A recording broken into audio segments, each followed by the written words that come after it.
Uh, uh, do you know what it feels like? You're cut out and isolated in your room, and there's no help. You can't even help yourself. You're too used to be like this. And there's no courage. When did things go wrong? Can I even change? Or is it too late? 諦めんなお前どうしてそこでやめるんだそこでもう少し頑張ってみろよダメ諦めたら周りのことを思えよ応援してる人たちのことを思ってみろってあともうちょっとのところなんだから俺だってこのマイナス10度のところしじみが取れるって頑張ってんだよ I mean, sometimes you have to give up in certain situations. For example, if you're like physically abused and you have to give up and leave the place. But if that's not the case, and if you don't want to give up, then I have some suggestions for you. Adlerian therapy. okay, I don't know why I didn't check earlier, but I'm keep saying Adlerian, Adlers. I'm keep saying it therapy, but it was initially about to be something about therapy, but when I say Adlerian therapy, what I actually mean is theory. So going on in this video, I'm gonna keep saying therapy, but it's actually theory. Sorry. What is Adlerian therapy? Adlerian therapy is a focus on how a person interprets your life and how it has a continuous effect on your present life. Main theories are humans are motivated by social relatedness and consciousness. It means that we are social animals, so any problem, any goal or motivation or any behavior you're doing right now, you're related with a human relationships. Well, let's say you're anxious right now because your lover doesn't text you back, or you might feel really drained or drowned or really demotivated because you think your like other friend looks prettier. That's human relationship problem. You're comparing yourself. If you're the only person living in this world since you were born, then you wouldn't compare yourself. So you wouldn't feel jealousy, you wouldn't feel envy, you wouldn't feel demotivated. You're just gonna have a survival instinct to keep your life up. That's the basic idea for the first theory of Adler. Second one is the behavior is purposeful and goal-oriented. It means that every behavior comes with the motive. Well, let's say you're going to gym right now, you're training yourself. You're doing that because you want to look good, that's your goal. Well, let's say someone might say, oh, I'm not doing anything, I'm just sitting on my bed, watching YouTube, watching Netflix, listening to Spotify, whatever that is. And you might think there's no goal to that, right? There is. You just don't realize that.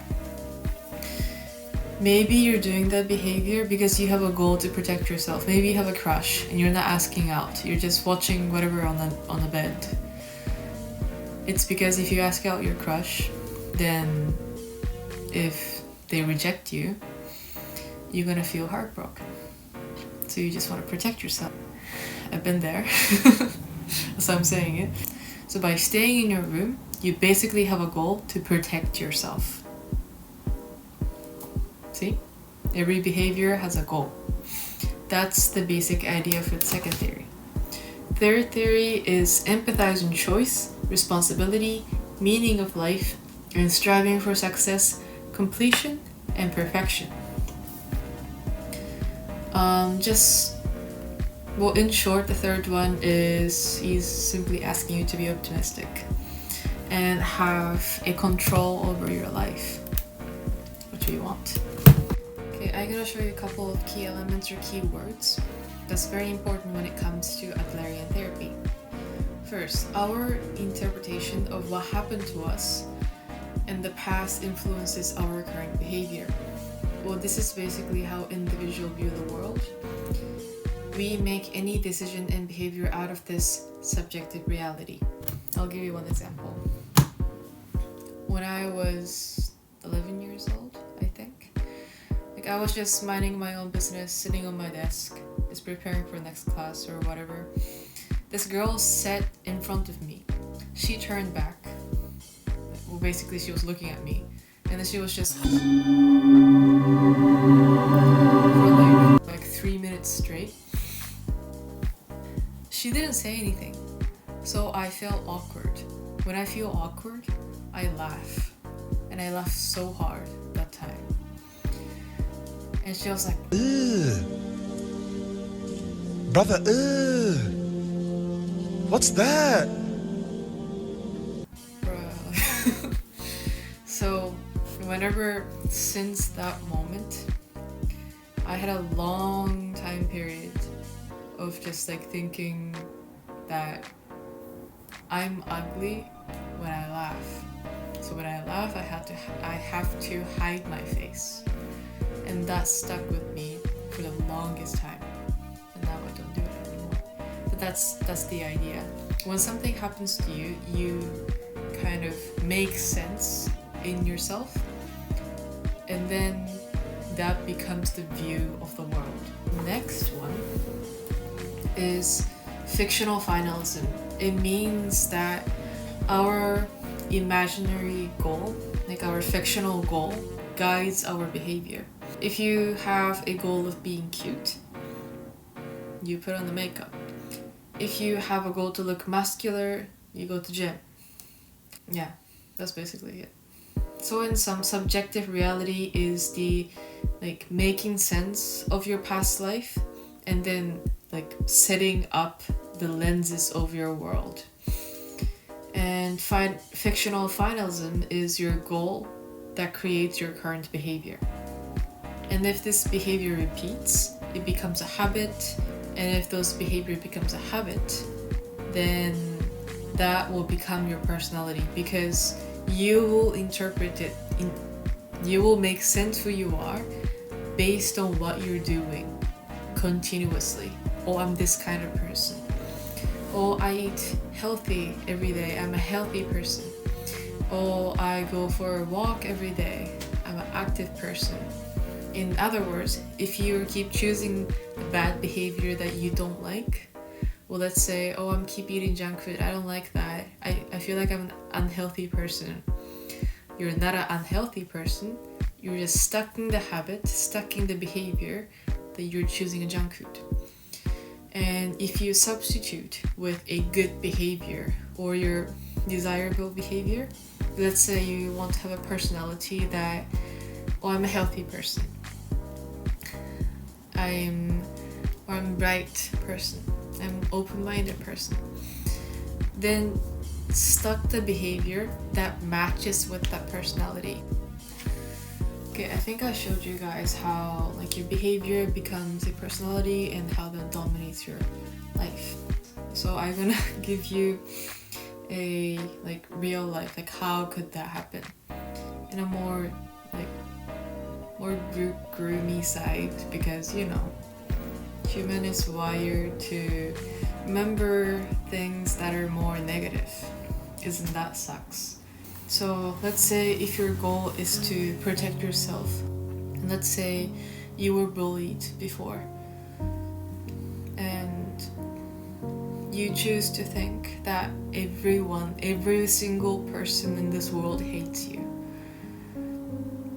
and it feels like everyone will hurt you because you're bullied so bad. Here's how it grows your personality. So that was like how behavior ends up to lock yourself in the room. Like by thinking, by interpreting, and then comes behavior. I'm gonna share the example how behavior goes personality. The behavior of not contacting any people, not meeting any people, not interacting. Just lock yourself in the room alone. And if you're in the room, usually it's tiny. If you're so rich, then might be a different story. But usually in a room is really, really tiny. It means that you don't move too much. If you don't move too much, if your body doesn't move, your heart or your mind stops moving as well. And if that happens, you feel so numb, you feel so drowned, and it feels like you're empty, you're nothing. Even though you're not. You are a person who cannot accomplish anything, can't move, just nothing. I know it was really dark, but did you see how your thoughts becomes your behavior and it becomes personality? It is a very extreme example of how depression could develop, and this example is me. I felt like this when I was moving from Japan to Korea. I really felt like I was nothing. I felt just like a fucking rock on a bed. Basically, like, I want to say that no one is depressed. No one is born depressed. Have you ever seen a baby that's like depressed so bad in like a cradle? I haven't. Well, like personality or depression, it's something that came after. And it starts with your thoughts and goals. 2 more concepts. You guys are good to go. You guys are pro in Adlerian therapy. So to understand our behavior that later piles up to form a personality, you must know what inferiority and superiority is. Inferiority is something we feel to strive for superiority. This allows us to overcome the obstacles. Well, when you hear inferiority, then it feels like, oh, I'm not good enough. That's the exact feeling. But Adler said it doesn't have to be a bad thing because it makes a motivation to overcome those I'm not good enoughness. Well, like when I was taking high-level visual art course in my high school, I had a close friend back then. She had a talent. She was genius in art. I can tell she was genius in painting. And like she was like right next to me. Like we had an exhibition for all the art students. She was right next to me and I'm like, oh really? Like, she gonna be next to me? That's, yeah. I felt so like, oh my god, people are not gonna see my exhibition. I need to do something about that. So basically what I did is she is very proficient in paintings. I really liked her painting, but at the same time I felt very I'm not good enough and she's gonna be next to me in exhibition. So what I did is I used like those gore arts. I know it's like why, but it's my strength. I love doing some grotesque art technique to convey like a deep meaning or what I think in daily life. Not that I'm thinking like grotesque stuff 24/7, so I use that. My inferiority was that I'm not good enough. I'm not a better painter than her for sure. But to overcome that, I just like extended my strength for the gore arts. It's like I'm not good enough could be like motivation in your life. Sometimes you can end up in self-destructive behavior, such as drinking, drug use, unsafe sexual activity, self-isolation, and more. Why? Because if you feel inferior, it means you feel insecure. And that is very uncomfortable feeling. And those like destructive behavior, drug, alcohol, unsafe sexual activity, those are very strong. Those are very destructive and shocking to you. So it kind of puts off you in a mind that you don't have to see that you're not good enough. So that's a very scary thing. That's why you have to admit that sometime you're gonna feel that you're not good enough, and you have to know that that's a very good feeling. And next one is a superiority. So that is a feeling we're moving from lower position to upper position. These two factors are the fuel of the behaviors. And this plays out in multiple different fields depending on your life. Like when you're getting married, when you're getting a job, when you're getting to school. In school, if you feel like, oh, I'm not good enough, maybe I'm not gonna get into my dream college. You study more, so you go into university. That's a key role.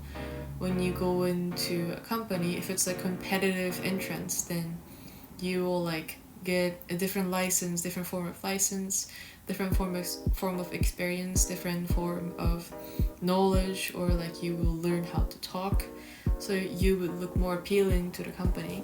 Those emotions could get your dream life. But here's the key. This inferiority and superiority are just our feelings. It doesn't mean it's true. Have you ever watched Beautiful Mind? It's a very beautiful movie about mathematician. There's this one mathematician, I forgot his name, but he has schizophrenia, and he used to be kind of pushed around because he's so weird, but it ended up that he has the most unique idea in the world, and he won the Nobel Prize. Maybe you're that person. Maybe you feel, well, I'm not good enough, I'm so weird, I'm not like anyone, I should catch up. Maybe you have the most unique idea in your mind. Who knows? So those inferiority and superiority, these are the mere concept, but this is the feeling that we get even though it's not true. So this is what I mean by it's only our feeling. From your perspective, maybe you're at the low level, but from someone else's perspective, you could be in a much higher level. So in a way, level doesn't exist. With the amount of the human population, the perception of those levels exist. So summing all those perspectives, in a way, we are all equal. This is the end of the video. Thank you so much for listening.